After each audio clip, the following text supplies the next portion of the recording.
السلام علیکم ورحمۃ اللہ وبرکاتہ۔ الحمد للہ رب العالمین، الصلاة والسلام علی سید الانبیاء وخاتم المرسلین وعلی آلہ وصحبہ ومن تبعہم بإحسان الی یوم الدین، اما بعد فاعوذ باللہ من الشیطان الرجیم، بسم اللہ الرحمن الرحیم۔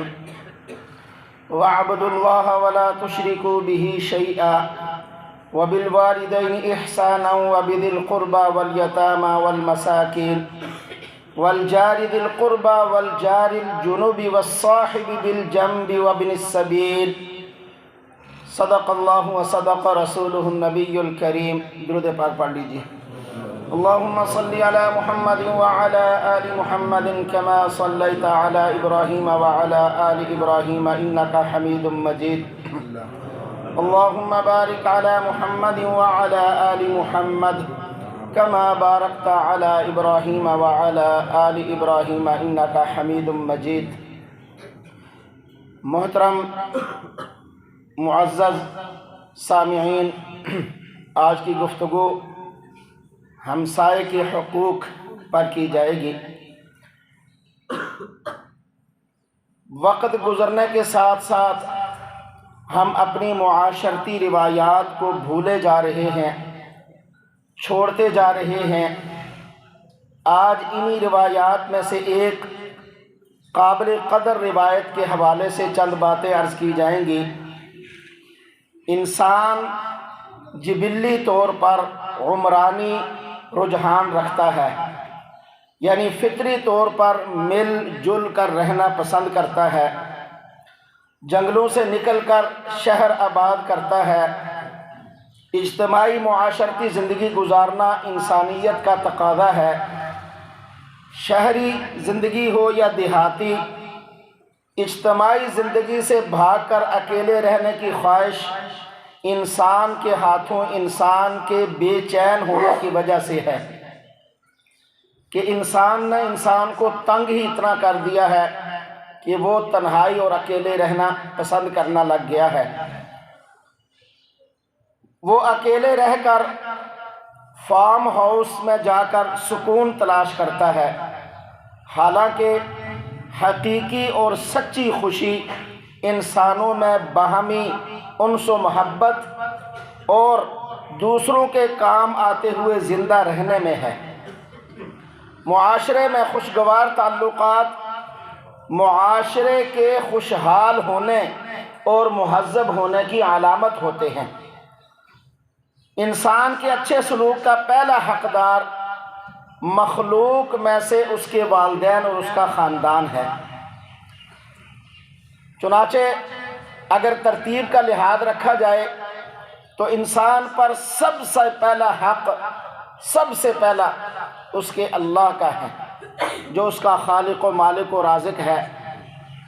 اللہ کے بعد انسان پر سب سے بڑا حق وہ رسول اللہ صلی اللہ تعالیٰ علیہ وسلم کا ہے، جو رحمت للعالمین ہیں، جن کا امتی ہونے کا شرف اللہ رب العزت نے انسان کو بغیر کسی طلب کے بخشا ہے۔ رسول اللہ صلی اللہ تعالیٰ علیہ وسلم کے بعد سب سے پہلا حق انسان پر اس کے والدین کا ہے، اس کے ماں باپ کا ہے۔ چنانچہ سورہ بقرہ میں ارشاد ربانی ہے، یسألونک ماذا ینفقون۔ اے حبیب پاک صلی اللہ علیہ وسلم، یہ لوگ آپ سے پوچھتے ہیں کہ اپنا پیسہ کن پر خرچ کریں، اپنا جو مال جمع کیا ہوا ہے یہ خرچ کن کے اوپر کریں۔ قل، اے حبیب پاک ان سے کہہ دیجئے، ان کے اس سوال کا جواب دیجئے، ما انفقتم من خیر، جو مال بھی تم خرچ کرو گے خیر میں سے، بھلائی میں سے، فللوالدین، پہلا حق ان کا تمہارے والدین ہیں، ماں باپ ہیں، والاقربین، اور دوسرا حق کیا ہے؟ وہ ہے رشتہ داروں کا، اقربا کا۔ نبی پاک صلی اللہ علیہ وسلم نے ایک بیٹے کا ہاتھ پکڑ کر اس کے والد کے ہاتھ میں دے کر فرمایا تھا، انت و مالک لابیک، تو اور تیرا مال دونوں اپنے باپ کے ہوں۔ تیسرا مال یعنی تو بھی اور تیرا سارے کا سارا مال بھی اصل ملکیت اپنے باپ کی ہو تو۔ یہ بات بھی جہاں ذہن میں رکھیے گا کہ باپ کا سارا مال، جو جائیداد، وراثت، جمع پونجی جو بھی ہے، اس کا مالک صرف باپ ہی ہوتا ہے، اولاد مالک نہیں ہوتی۔ باپ اکیلا مالک ہے اس مال کا، وہ جہاں چاہے جیسے چاہے خرچ کرے۔ وراثت بنتی ہے مرنے کے بعد، زندگی میں نہیں بنتی۔ لیکن بیٹا اور اس کا سارا مال، اس کی زندگی میں بھی اس کا مالک کون ہے؟ والد ہے اس کا۔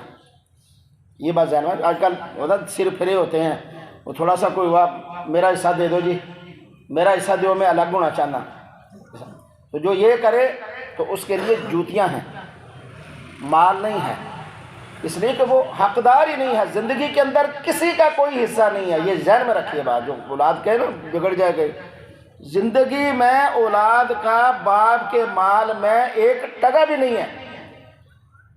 باپ اس کی جو تربیت کرے گا بلوغت تک، وہ اس کا اخلاقی حق ہے، اور اس کے بعد تو بالکل نہیں ہے، زندگی میں نہیں ہے، مرنے کے بعد پھر اس کا حق ہے، وہ کوئی اور نہیں چھین سکتا۔ وہ جسے کیا ہوگا وہ بھی حقدار ہوگا، زندگی میں نہیں۔ لیکن بیٹے کا مال اور خود بیٹا، یہ باپ کی ملکیت ہے، وہ باپ جیسے چاہے جب چاہے اس کو استعمال کر سکتا ہے۔ فرمایا ماں باپ کے ساتھ اچھا سلوک کرو۔ سائل نے عرض کیا کہ وَإِن ظَلَمَ، 3 مرتبہ یہ کہا کہ اگر وہ ظلم بھی کر رہے ہوں تب بھی، زیادتی بھی کر رہے ہوں تب بھی، آقا صلی اللہ علیہ وسلم نے فرمایا ہاں پھر بھی۔ یہ تیسرا حق ہوا والدین کا۔ اور قرآن کریم کے اندر پڑھی گئی آیت خطبے میں، اس میں بھی اللہ نے فرمایا وَاعْبُدُوا اللَّهَ وَلَا تُشْرِكُوا بِهِ شَيْئًا، عبادت صرف اور صرف اللہ کی کرو، اس کے ساتھ کسی کو شریک نہ ٹھہراؤ۔ وَبِالْوَالِدَيْنِ إِحْسَانًا، اور والدین کے ساتھ حسن سلوک سے پیش آؤ۔ وَبِذِي الْقُرْبَى، اور قریبی رشتہ داروں کے ساتھ اچھا سلوک کرو۔ اچھا سلوک کا مطلب ہے کہ ان کی ضرورتوں کا لحاظ رکھو۔ اگر وہ کمزور ہے، اللہ نے آپ کو پیسہ دیا ہے تو اپنے پیسے میں سے ان کی ضرورتیں پوری کرنے کی کوشش کرو، اخلاق سے پیش آؤ، ان کے درد بانٹنے کی کوشش کرو۔ حضور صلی اللہ علیہ وسلم نے فرمایا الاقرب فالاقرب، قریبی رشتہ داروں میں جتنا جس کا رشتہ زیادہ قریب ہے اتنا ہی وہ خیر خواہی کا زیادہ مستحق ہے۔ اسی طریقے سے پھر آپ یہ قانون نافذ کر دیں، جتنا دور کا رشتہ اتنا کم، جتنا قریب کا رشتہ اتنا زیادہ حق۔ اسی طریقے سے آگے فرمایا والیتامى والمساکین، اور جو یتیم و مسکین ہوں ان کا بھی خیال کرو۔ یتیم کا معنی ہوتا ہے اکیلا، یعنی وہ بچہ جن کی بلوغت سے پہلے اس کا باپ فوت ہو جائے، اس کو یتیم کہتے ہیں۔ بالغ ہونے کے بعد یتیم نہیں رہتا، بلوغت کے بعد یتیمی ختم، اس لیے کہ رسول پاک صلی اللہ تعالیٰ علیہ وسلم نے خود فرمایا کہ بلوغت کے بعد یتیمی نہیں رہتی۔ انسانوں میں جس کا باپ فوت ہو اس کو یتیم کہتے ہیں، اور جانوروں میں جس کی ماں فوت ہو جائے اس کو یتیم کہتے ہیں۔ ان کا خیال رکھنا ہے۔ اور مسکین یعنی وہ جن کا کوئی نہیں، یا جن کو کوئی اپنا بنانے کے لیے تیار نہیں، ان کا خیال کرو۔ یتیم و مسکین جن کا پہلے تو ہے ہی کوئی نہیں، یا ہے تو صحیح لیکن انہیں اپنا بنانے کے لیے تیار نہیں۔ آگے والجار ذی القربى والجار الجنب والصاحب بالجنب، تیسرا حق پڑوسی کا ہے۔ اور پڑوسی کی 3 کیٹیگری اللہ رب العزت نے اپنے قرآن کریم کے اندر بیان فرمائی۔ پڑوسی اور ہمسائے کا یہ ہے حق، بہت بڑا حق۔ ہم اس سے آج کل بہت ناآشنا ہیں، بڑی زیادتیاں کر رہے ہیں، دانستہ غیر دانستہ جیسے بھی ہے۔ ایک دن میں نے ایک ویڈیو چلی، اس پہ دیکھا ایک ہمارے ادھر ایک گلی کے اندر ایک آدمی نے گاڑی یہاں کھڑی کر دی، وہ 3-4 فٹ اپنے گھر سے چھوڑ کر، وہ جو باہر کیا اس کو کہتے ہیں ریک کے ساتھ جو بنائی ہوتی ہے کیاری، دوسرے آدمی نے لا کر اس سے بھی آگے گاڑی کھڑی کر دی۔ اب گلی ہے بڑی، بیچ سے گاڑی گزرنے کا راستہ نہیں ہے، تو خدا نہ خواستہ رات کو کوئی بیمار ہو جائے، کوئی ڈیتھ ہو جائے، کوئی بڑا حادثہ رونما ہو جائے، بتائیں وہ گاڑی کہاں سے گزاریں گے؟ وہ دیکھ کر مجھے خیال آیا کہ چلو ایک دفعہ پھر بیان کر دیا جائے، شاید ہمیں تھوڑی سی شرم آ جائے، ہماری حیا جو سوئی ہوئی ہے وہ جاگ جائے کہ ہمیں اتنا بھی پتہ نہیں ہے کہ ہم گاڑی تو کھڑی کر رہے ہیں لوگوں کی جگہ پہ، اپنی جگہ بھی نہیں ہے، اور رات کو 12-1 بجے کھڑی کر کے سو گئے، اور اس نے صبح اٹھنا ہے 10 بجے، تو لوگ بیچارے صبح اسکول والی وینیں جو آئیں گی وہ کہاں سے گزریں گی؟ یہ ہے پڑھا لکھا شعوری علاقہ، دیہات تو ہے نہیں جو آدمی کے جی بیچارے کو پتہ نہیں تھا۔ یہ ہماری اخلاقی اقدار ہیں آج کے دور میں۔ اس وجہ سے میں نے کہا چلو 2-4 گزارشات کر دوں گا، شاید کسی کو سمجھ آ جائے تو آسانی ہو جائے۔ تیسرا حق پڑوسی اور ہمسائے کا ہے۔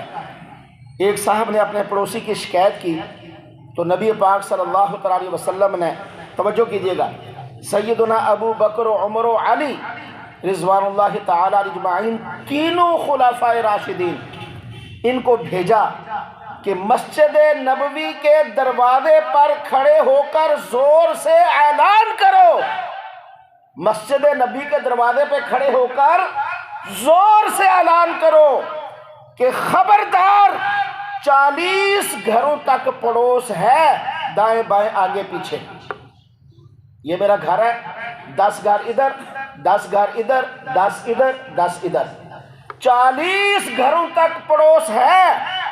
اور آگے کیا فرمایا؟ وہ جنت میں شخص نہیں جا سکتا جس کا پڑوسی اس سے پریشان ہے، جس کا پڑوسی اس سے پریشان ہے۔ اب آپ بتائیں، ہر ایک اپنے گریبان میں جھانک کر دیکھے کہ ہمارے یہ 10 جو ہے یہ ہم سے خوش ہیں، ہمارے اخلاق سے، ہمارے چال چلن سے، ہمارے طور طریقوں سے خوش ہیں۔ یہ مسجد میں آنا، نماز پڑھ لینا، عمرہ کر لینا، حج کر لینا، یہ کوئی کمال کی بات نہیں ہے، اور نہ ہی اسے کسی کے سامنے پیش کرنے کے لیے کوئی پیمانہ بنایا گیا ہے۔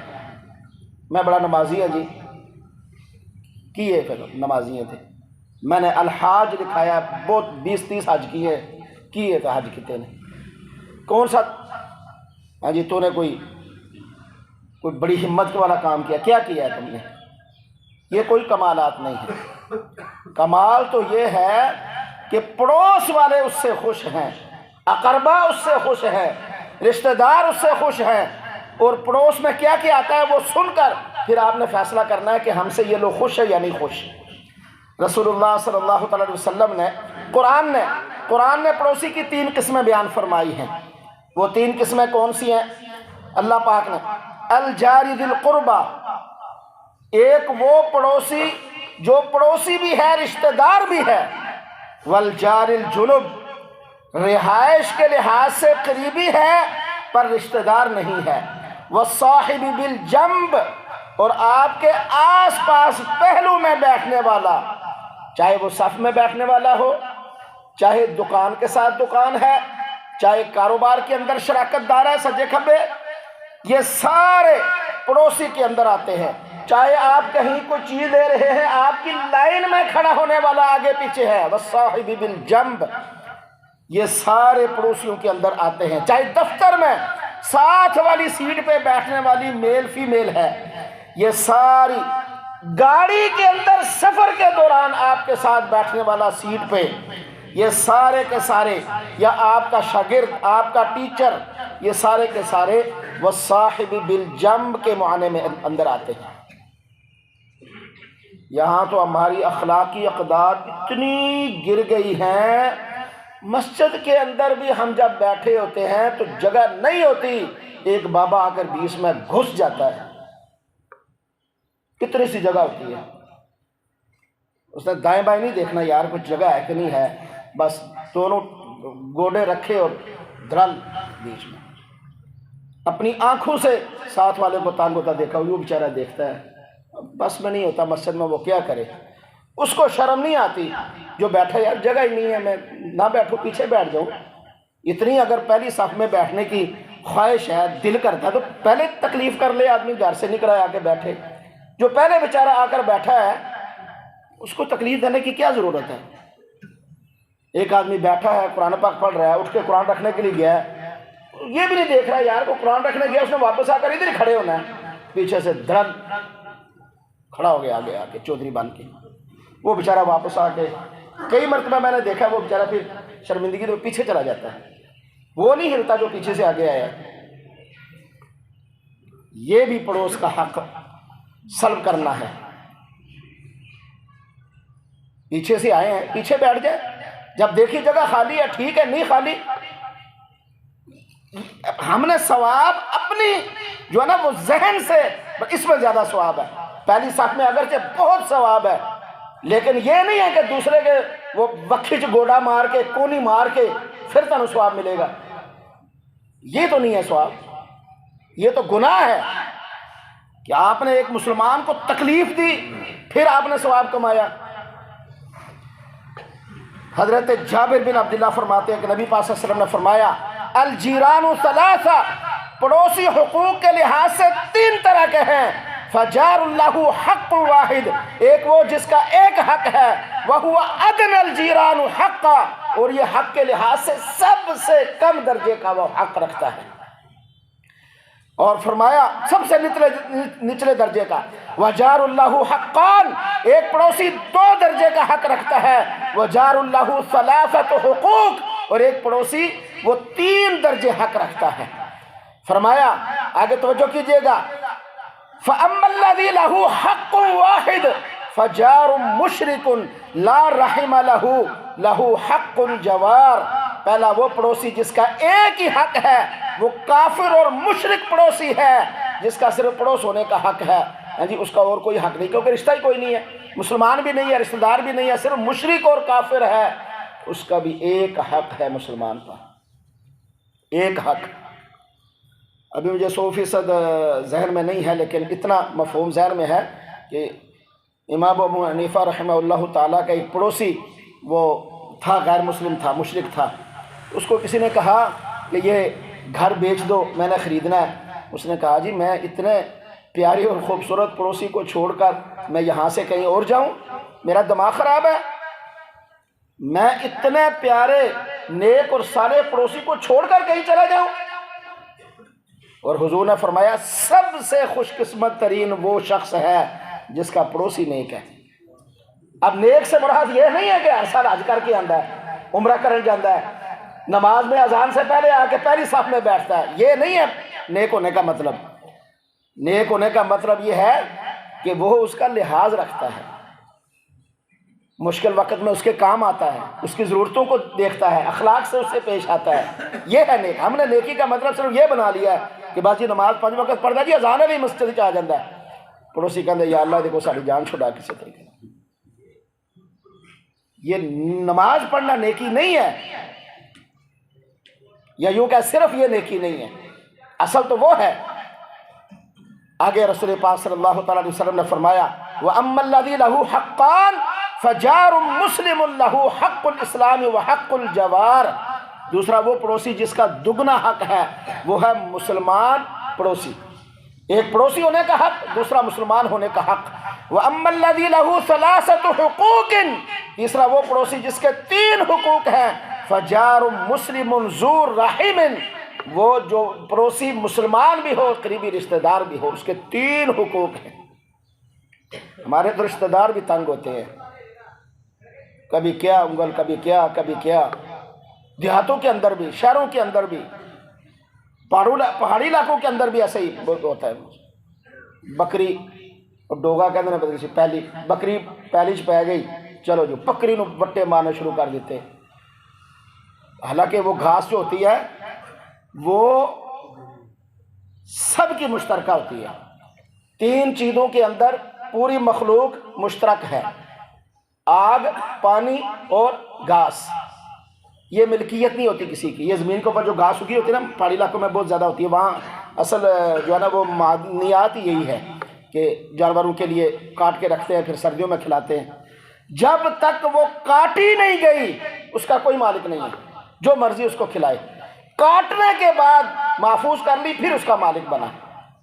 لڑ پڑتے ہیں، گالی گلوچ، پتھر، کیا کچھ کے، حالانکہ وہ سب ہیں، سب برابر کے شریک ہیں اس کے جو ہے نا وہ ملکیت کے اندر۔ اسی طریقے سے فرمایا ایک حق اسلام کا، دوسرا پڑوس کا، تیسرا رشتہ دار کا۔ نبی پاک صلی اللہ علیہ وسلم نے ہمسائے کے حقوق کو کس قدر تاکید کے ساتھ ذکر فرمایا۔ سیدنا ابو ہریرہ فرماتے ہیں نبی پاک ایک دن صحابہ میں تشریف فرما تھے، آپ نے فرمایا من یاخذ منی ہؤلاء کلمات فیعمل بہن او یعلم ما یعمل بہن، فرمایا کون ہے جو مجھ سے یہ کلمات سیکھے اور ان پر خود بھی عمل کرے اور اس کو دوسروں کو بھی سکھائے؟ کوئی ہے آپ میں سے جو یہ کلمات مجھ سے لے لے، یعنی سیکھ لے، پھر خود بھی عمل کرے اور دوسروں کو تک بھی یہ پہنچائے؟ پھر آپ نے خود ہی فرمایا، آپ نے فرمایا 5 باتیں ارشاد فرمائی، 5 باتیں فرمایا اتق المحارم تکن عابد الناس، حرام چیزوں کو چھوڑ دے، انسانوں میں سب سے زیادہ تو عبادت گزار بن جائے گا۔ حرام چیزوں کو چھوڑ دے۔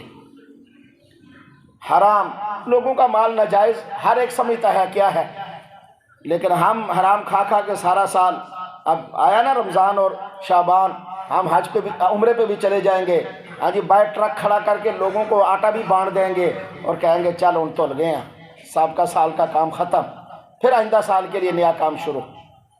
فرمایا حرام سے بچنا، لوگوں میں سب سے بڑا عبادت گزار تم ہوگے۔ آگے فرمایا ورضی بما قسم اللہ لک تکن اغنى الناس، جو اللہ نے تیرے لیے لکھ دیا ہے اس پر راضی ہو جانا، اللہ تمہیں غنی کر دے گا لوگوں میں سب سے زیادہ۔ اللہ کی تقسیم پر راضی ہو جانا، اللہ مخلوق میں سب سے زیادہ تجھے غنی کر دے گا، کم مال پہ بھی تو راضی رہے گا۔ الغنا غنا النفس، حقیقی امیری دل کی امیری ہوتی ہے، مال و متاع جاگیر کی امیری نہیں ہوتی۔ ارب کروڑا پتی کسی کو 2 روپے دینا پسند نہیں کرتے، اور کچھ ہوتے ہیں دہاڑی دار، وہ بھی اللہ کے راستے میں جی بھر کے خرچتے ہیں۔ یہ تو دل کی امیری کا نام امیری ہوتا ہے اسلام کے اندر۔ وَأَحْسِنْ إِلَىٰ جَارِكَ تَكُنْ مُؤْمِنًا، یہ اصل بات بتانی تھی۔ فرمایا کہ اپنے ہمسائے کے ساتھ اچھا سلوک کرنا، اگر اچھا سلوک کرو گے تو پھر تو مومن شمار ہوگا، تَكُنْ مُؤْمِنًا، تب مومن شمار ہوگا۔ ہم جو مسلمانی کا ایک پیمانہ سمجھتے ہیں نا، اصل وہ پیمانہ اللہ اور اس کے حبیب صلی اللہ علیہ وسلم کے بتائے ہوئے پیمانے کے مطابق ہوگا تو مسلمان ہوں گے، ایمان والے ہوں گے، نہیں ہوگا تو نہیں ہوں گے۔ آگے فرمایا المؤمن من امنہ الناس دماءہم واموالہم، حقیقت کے اندر مومن تو وہ ہے جس سے لوگوں کی عزت و ناموس، خون اور مال محفوظ ہو جائے۔ وَأَحِبَّ لِلنَّاسِ مَا تُحِبُّ لِنَفْسِهِ تَكُنْ مُسْلِمًا، چوتھی بات یہ بتائی کہ انسانوں کے لیے وہی پسند کرنا جو تم اپنے لیے پسند کرتے ہو، تو کامل مسلمان کہلانے کے حقدار ہو جاؤ گے۔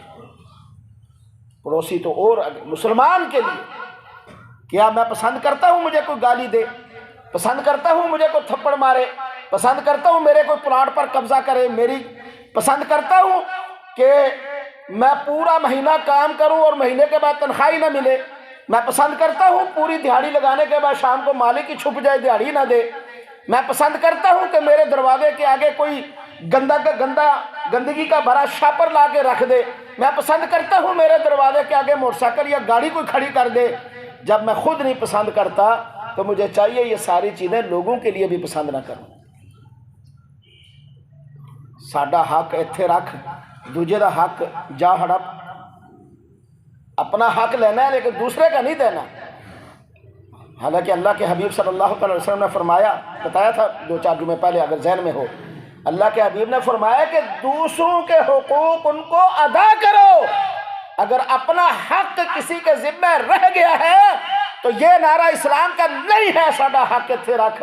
پھر اسلام کہتا ہے کہ پھر اللہ سے ماحول سازگار کرنے کے لیے دعا کرو۔ خود حق ادا کرنے کے بعد اللہ سے دعا کرو اللہ اس کے اوپر میرا حق بھی ہے، اسے توفیق دے کہ وہ میرا حق مجھے دے دے۔ یہ ہے دین، یہ ہے اسلام۔ آگے فرمایا کامل مسلمان ہوگا المسلم من سلم الناس من لسانہ و یدہ، حقیقت کے اندر مسلمان وہی ہے جس کے زبان اور جس کے ہاتھ سے لوگ محفوظ رہیں۔ ایک تو ہے نا المسلم من سلم المسلمون، آپ نے وہ بھی سنی ہوگی۔ ایک ہے المسلم من سلم الناس، کافر اور مشرک اور مسلمان سارے اس کے اندر شامل ہیں، جس کے ہاتھ اور زبان سے لوگ بچے رہیں وہ ہے صحیح معنوں میں مسلمان۔ یہ آقا کریم صلی اللہ علیہ وسلم نے فرمایا جن کے پاس حقیقت کے اندر پیمانہ ہے وہ کہیں گے مسلمان ہے تو مسلمان بنیں گے، نہیں کہیں گے تو نہیں بنیں گے۔ میرے بھائیوں، پاویں الحاج لکھو تو پاویں ہر سال 3 عمرے کر کے آؤ، کوئی معنی نہیں رکھتے، کوئی معنی نہیں رکھتے کہ اگر آپ کی بہن بھوکھی ہے، بھائی بھوکھا ہے، دوسرے پریشان ہیں، کوئی فائدہ نہیں ہے ان کا۔ اسی طرح فرمایا 5ویں بات وَلَا تُكْثِرُ الضِّحْكَ فَإِنَّ كَثْرَةُ الضِّحْكِ يُمِيتُ الْقَلْبَ، کثرت کے ساتھ کہا مار کر نہ ہنسا کر، اس لیے کہ ایسے ہنسنے والوں کے دل مردہ ہو جاتے ہیں۔ کثرت کہا مار کر وہ میل دور باز جائے۔ حضور صلی اللہ علیہ وسلم نے فرمایا ما زال جبریل یوصینی بالجاری حتی ظننت انہ سیورثہ، جبریل علیہ السلام میرے پاس اتنی مرتبہ ہمسائے کے حقوق بتانے کے لیے آئے کہ مجھے یہ یقین ہونے لگا کہ کہیں وراثت کے اندر پڑوسی کا حق ہی نہ رکھ دیا جائے۔ ظننت، میں یہ گمان کرنے لگا، اتنی دفعہ آئے کہیں وراثت کے اندر حق ہی نہ رکھ دیں۔ میرے بھائیوں بزرگوں، ہمسائے کے چند حقوق حضور نے خود متعین فرمائے ہیں۔ کدھر جا رہے ہیں ہم؟ نفسا نفسی کا عالم، کماؤ کمائی کا عالم، پتہ ہی نہیں ہے دائیں بائیں کا، آگے پیچھے کا، بس اپنی ہی کیلی زندگی بھاگتے ہی جا رہے ہیں، بھاگتے ہی جا رہے ہیں۔ حضور صلی اللہ علیہ وسلم نے فرمایا نمبر 1، تمہاری طرف سے ہمسائے کو کوئی تکلیف نہ پہنچے۔ بخاری اور مسلم میں ہے، نبی پاک صلی اللہ علیہ وسلم نے فرمایا واللہ لا یؤمن، مجھے اللہ کی قسم ہے وہ مومن نہیں ہے۔ 3 مرتبہ کہا مجھے اللہ کی قسم وہ مومن نہیں ہے، مجھے اللہ کی قسم وہ مومن نہیں ہے۔ ایک تو کائنات میں سب سے اعلیٰ عرفہ درجے پر فائز جناب رسول اللہ صلی اللہ علیہ وسلم کی اپنی ذات، پھر اوپر سے اللہ کی قسم اٹھا کر بتانا۔ آپ بتائیں اس جملے کا کیا معیار ہوگا؟ فرمایا، پوچھا صحابہ کرام نے علیہم الرضوان نے، یا رسول اللہ یہ محروم القسمت کون بدبخت انسان ہے جس کے بارے میں آپ قسم اٹھا کے کہتے ہیں وہ مومن نہیں ہے؟ تو آپ نے فرمایا الذی لا یأمن جارہ بوائقہ، جس کے شر سے اس کے ہمسائے محفوظ نہیں ہیں، جس کے شر سے اس کے ہمسائے محفوظ نہیں ہیں۔ اپنا کوڑے کا لفافہ چپکے سے رات کو اس کے دروازے کے آگے رکھ دینا، اس کے گیٹ کے آگے اپنی گاڑی کھڑی کر دینا، اس کے پانی اس کے آگے پھینک دینا جان بوجھ کر، اگر غلطی سے بھی ہو جائے تو آدمی وائپر پکڑ کر اس کو صاف کر دے، اور پڑوسی بھی اگر یعنی وہ بڑا دل کر کے وہ کہ کوئی بات نہیں، کوئی بات نہیں، خیر ہم کر دیں گے، یہ تو علیحدہ چیز ہے، لیکن اس کو تنگ کرنے کے لیے۔ اسی طرح ناک جھونک کرنا، اللہ کے حبیب صلی اللہ علیہ وسلم نے فرمایا، سیدنا ابو ہریرہ روایت کرتے ہیں کہ لا يدخل الجنت من لا یأمن جارہ بوائقہ، وہ شخص کبھی جنت کے اندر داخل نہیں ہوگا جس کا پڑوسی اس کے شر سے محفوظ نہ ہو۔ جب جنت جس کے لیے بنی وہی کہہ دے کہ فلاں شخص جنت میں نہیں آ سکتا، تو بتائیں آپ ایمانداری سے اپنے ایمان سے پھر وہ جا سکے گا؟ اللہ کے حبیب فرما رہے ہیں کہ جس کا پڑوسی اس کے شر سے محفوظ نہیں ہے وہ جنت میں نہیں جائے گا۔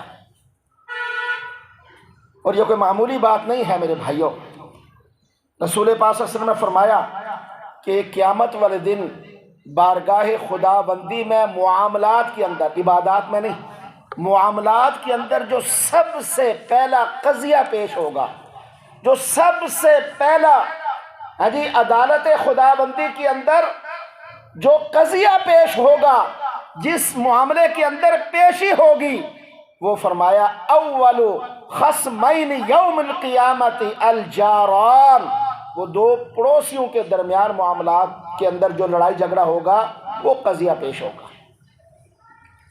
سب سے پہلے آپ اس سے اندازہ کر لیں، اس لیے روڈ کے اوپر گاڑی کھڑتے وقت میں حیران ہوتا ہوں، آپ یقین کریں ہماری انسان، ایک مسلمان تو پیچھے کی بات ہے، اس کو تو دیوار کے پیچھے تھوڑی دیر چھوڑ دے، انسان کو جو اللہ نے عقل و شعور دیا ہے، ہم تو اس کو بھی استعمال کرنے سے آ رہی ہیں۔ ہمیں تو اتنا بھی پتہ نہیں ہوتا کہ جہاں ہم موٹر سائیکل یا گاڑی کھڑی کر رہے ہیں، یہاں ہمارا موٹر سائیکل گاڑی کھڑی کرنا کسی کے لیے پریشانی والا معاملہ تو نہیں بنے گا۔ مسجد کے سامنے آ کر یہ جو اسٹیل کے لگائے ہوئے ہیں جہاں بزرگ آدمی معذور اترتے ہیں، اس کے ساتھ آ کے کھڑی کر دیتے ہیں، بات بتایا جاتا ہے بھائی یہ جگہ، او جی بس جلدی میں تھا۔ خدا کے بندے، تیری اتنی عقل بھی نہیں ہے، تو مسجد میں آ رہا ہے، یہاں بزرگ نے اترنا ہے، اس نے پکڑ کر بیچارے نے، وہ کدھر سے اترے گا؟ نہیں، اتنا شعور بھی نہیں ہے اس سوسائٹی کے اندر۔ محلہ ہو، چلو آدمی کہتا ہے یار ان پڑھ ہے، بیوقوف ہے، ہاں جی دیہاتی ہے، سمجھ نہیں ہے۔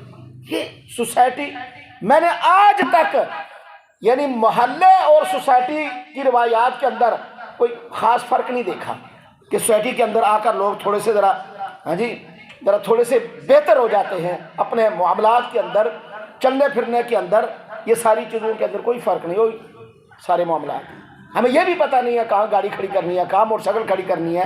ہمارے اس کھڑی کرنے سے کسی کو تکلیف پہنچے گی یا نہیں پہنچے گی، کوئی پریشان ہوگا یا نہیں پہنچے گا، نہیں، جتنے مرضی کھڑی کر۔ باہر یہ روڈ ہے ہمارے، بھائی روڈ تو آپ کے نہیں ہیں، دکانداروں نے تو جو پڑوسیوں کے لیے، لوگوں کے لیے مصیبت کھڑی کر دی سو کر دی، وہ بھی ہمارے اندر غیرت کی کمی ہے۔ ہم غلام ہیں نا، میں نے پہلے بھی غلام۔ اب روڈ پہ جا رہے ہیں، ایک امرود ریڑھی والا بیچ روڈ پہ کھڑا ہے، 4 آدمی اسے امرود دے رہے ہیں، پیچھے 100 گاڑیوں کی لائن لگی ہوگی، اتر کے نہیں اس کو پوچھیں گے کان سے پکڑ کر تیرے باپ کی ہے یہ روڈ؟ یہ تو راہ گزر ہے لوگوں کی، سائڈ پہ کر، کھڑے ہیں ٹان ٹان ٹان ٹان، ہر ایک غلام، اتر کے کوئی نہیں پوچھنے والا۔ 4 آدمی اترے، پکڑے ریڑھی نالے میں ڈالیں، دوبارہ کوئی نہیں کھڑی کرے گا۔ ہم اپنا حق یہ بھی نہیں لے سکتے۔ اب دیکھ لیں، یہاں گاڑی کو دکان کے آگے کھڑی ہوتی ہے، پچھلا اس کے پیچھے کھڑی کرتا ہے، پچھلا اس کے پیچھے، مین روڈ ہے، گاڑی نہیں گزار سکتے آپ پیچھے سے، وہ کھڑا ہے، جو مرضی کر لیں آپ۔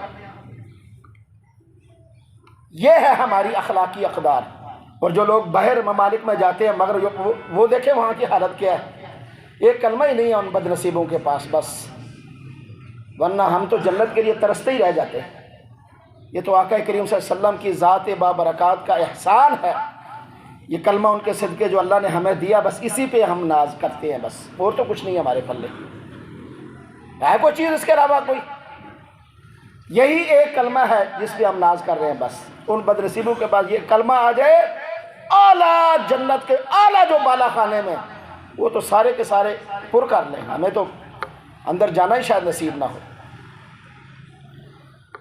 ہائے میرے بھائیوں، پڑوسی، رشتہ دار، اقربا، ساتھ والا، سب کا لحاظ رکھیں، سب کا خیال رکھیں۔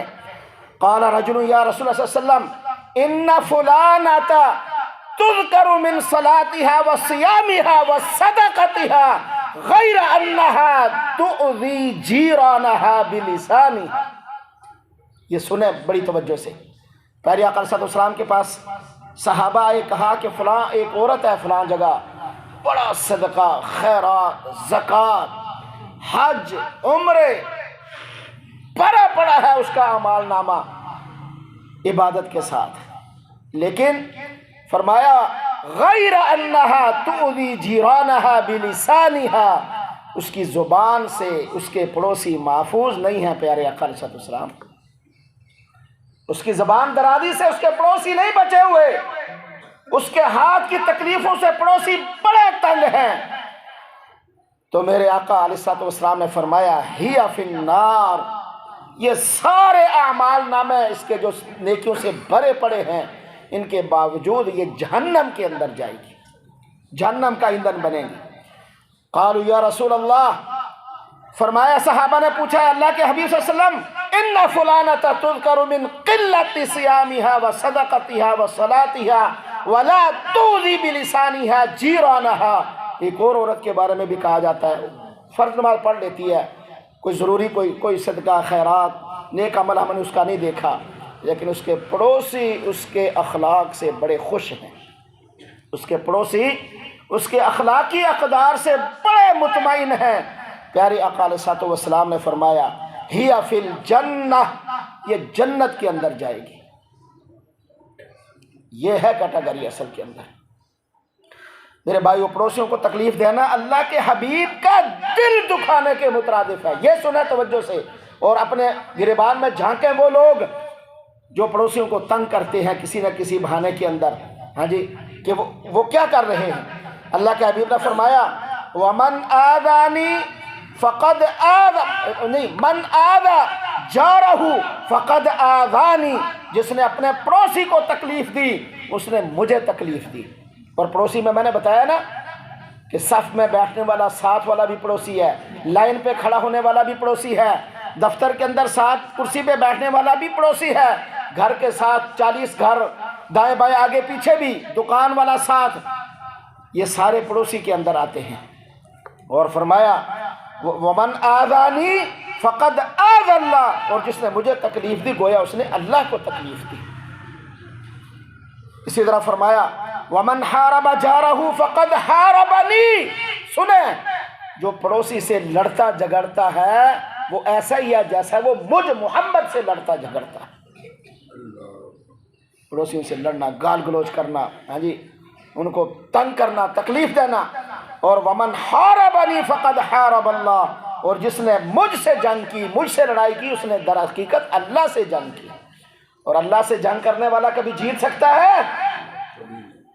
تو گویا کہ پڑوسی سے لڑائی جھگڑا کر، جنگ سے مراد اسے اب توپ تو نہیں نہ مارنی، یہ گال گروچ، لڑائی جھگڑا، پریشان کرنا، تکلیف دینا، یہ ساری چیزیں اس نے اللہ کو یہ سب کچھ کیا۔ حضرت انس فرماتے ہیں رضی اللہ تعالیٰ عنہ والذی نفسی بیدہ، پیارے کہ کریم صلی اللہ علیہ وسلم نے فرمایا اس ذات کی قسم جس کے قبضہ قدرت میں میری جان ہے، لا یؤمن عبد حتی یحب لجارہ او قال لاخیہ ما یحب لنفسہ، اس وقت تک کوئی آدمی صاحب ایمان بن ہی نہیں سکتا جب تک کہ اپنے پڑوس کے لیے وہی پسند نہ کرے جو اپنے لیے پسند کرتا ہے، یا اپنے بھائی کے لیے وہی پسند نہ کرے جو اپنے لیے پسند کرتا ہے۔ اللہ کے حبیب نے فرمایا من کان یؤمن باللہ والیوم الآخر فلیکرم جارہ، جو اللہ اور اس کے رسول پر سچا ایمان رکھتا ہے اسے چاہیے کہ اپنے پڑوسی کا اکرام کرے۔ اللہ کے حبیب نے فرمایا، امی عائشہ کہتی ہیں رضی اللہ تعالیٰ عنہ قلت یا رسول اللہ ان لی جارین، میں نے عرض کی اللہ کے حبیب میرے 2 طرح کے پڑوسی ہیں، ان میں سے زیادہ حقدار کون ہے تحفے دینے کے اعتبار سے؟ 2 پڑوسی ہیں، تو اگر میں تحفہ دوں، گھر میں کوئی کھانے پکانے کی چیز دوں تو کون زیادہ حقدار ہے؟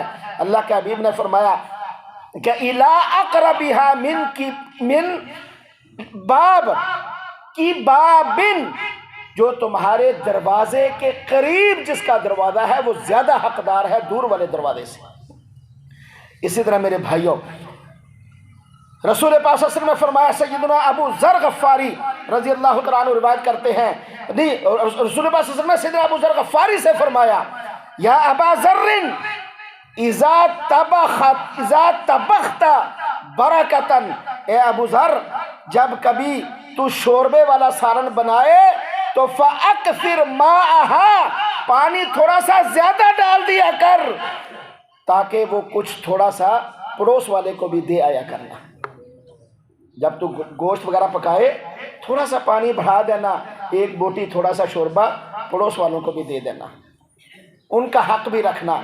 اسی طرح حضور صلی اللہ علیہ وسلم نے فرمایا کہ یا نساء المسلمات، اے مسلمان عورتوں، لا تحقرن جارۃ لجارتها، اپنی پڑوسن کے لیے ہدیہ بھیجتا رہا کرو، ان کو اس معمولی نہ سمجھنا، اگرچہ پایا ہی کیوں نہ بھیجو۔ اس دور کے اندر پائے کی اتنی اہمیت نہیں تھی، آج تو پائے کی بڑی اہمیت ہے، 400 روپے کی پلیٹ ہے۔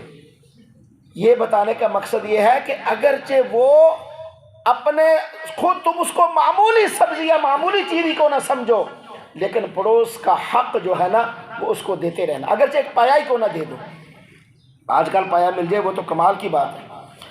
اسی طرح میرے بھائیوں، قال رجل رسول اللہ کیف بی، رسول پاک صلی اللہ علیہ وسلم کو ایک آدمی نے آ کر عرض کی، یا رسول اللہ آپ بتائیے کیسے میں پہچانوں کہ میں اچھا ہوں؟ بس یہ آخری بات، ایک آدمی نے آ کے کہا آقا علیہ السلام میں کیسے مجھے پتا چلے کہ میں بہت اچھا ہوں، مجھے کیسے پتا، کوئی پیمانہ بتا دے جس سے پتا چلے میں اچھا ہوں۔ اذا سمعت جیرانک یقولون قد احسنت فقد احسنت، اگر تو پیمانہ چاہتا ہے تو جب تیرے پڑوسی تیرے بارے میں کہیں بات کر رہے ہوں بڑا چنگا بندہ ہے، بس سمجھ لے تو اچھا بندہ ہے۔ دوسرے لوگ جب تیری غیر موجودگی میں بات کر رہے ہوں بڑا چنگا بندہ ہے، پھر سمجھ لے تو اچھا ہے۔ وَإِذَا سَمِعْتَ يَقُولُونَ قَدْ أَسَأْتَ فَقَدْ أَسَأْتَ، پڑوسی یہ کہہ رہے ہوں یہ بڑا بدنیت بڑا موذی آدمی ہے، اللہ اس سے ہماری جان چھڑائے کسی نہ کسی طریقے، یا وہ خود ہے اللہ ہمیں کہیں اس سے دور لے جا، پھر تو سمجھ لے تو سب سے برا انسان ہے۔ اسی طریقے سے میرے بھائیوں، کتنا ہی پرہیزگار کیوں نہ ہو، کتنا ہی پرہیزگار، پڑوسی تیرے بارے میں اچھائی کی وہ کیا نام ہے گواہی دے دیں، اگر کتنا ہی عمل تیرا کم کیوں نہ ہو اللہ کے ہاں تو اچھا بن جائے گا۔ اور متقی پرہیزگار ہونے کے باوجود، ہم متقی پرہیزگار صرف نماز روزے زکوٰۃ کو سمجھتے ہیں، یہ نہیں ہے متقی پرہیزگار۔ متقی پرہیزگار کا مطلب ہے 24 گھنٹے کی زندگی اللہ اور اس کے حبیب صلی اللہ علیہ وسلم کے حکموں کے مطابق گزرے۔ اسی طرح ایک صحابی کہتے ہیں میں نے پوچھا یا رسول اللہ ای الذنب اعظم، سب سے بڑا گناہ کیا ہے؟ اللہ کے حبیب نے فرمایا کہ تو اللہ کے ساتھ شریک کرے حالانکہ اس نے تجھے پیدا کیا۔ میں نے پوچھا اس کے بعد سب سے بڑا گناہ کون سا ہے؟ فرمایا کہ تو اپنی اولاد کو اس ڈر سے قتل کرے کہ وہ تیرے ساتھ کیسے کھائے گی، کہاں سے کھائے گی۔ سائل نے پوچھا یا رسول اللہ اس کے بعد سب سے بڑا گناہ؟ فرمایا کہ ان تزنیہ خلیلہ جاری کا، کہ تو اپنے پڑوسی کی بیٹی یا بیوی کے ساتھ بدکاری کرے، یہ سب سے بڑا گناہ ہے، دو گناہوں سے چھوٹا۔ اس لیے کہ پڑوسی تو کیا ہوتا ہے؟ چوکیدار ہوتا ہے اپنے پڑوس کا، اس کا رکھوالا ہوتا ہے، دیکھنے والا ہوتا ہے۔ اگر وہی ایسا کرے گا تو پھر باہر سے حفاظت کیسے ہوگی؟